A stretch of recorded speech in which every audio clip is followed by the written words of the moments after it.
தேவனுடைய ஞானம். இந்த ராஜா பாருங்க, இயேசு வந்து எல்லாரும் காட்டிலும் மேலான ராஜா மட்டும் இல்ல, வித்தியாசமான ராஜா.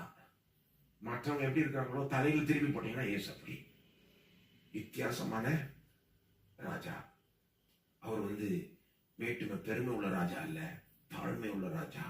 அவர் வந்து சிங்கம் போலவும் இருக்கிறாரு, ஆட்டுக்குட்டியை போலவும் இருக்கிறாரு. அவரை போல் யாருமே இல்லை. என்ன சொல்றாருன்னா, இந்த ராஜா ஆளுகிறது இதெல்லாம் வந்து சிலுவையின் வெளிச்சத்துல யோசித்து பாத்தீங்கன்னா வேற மாதிரி புரிஞ்சுப்பீங்க.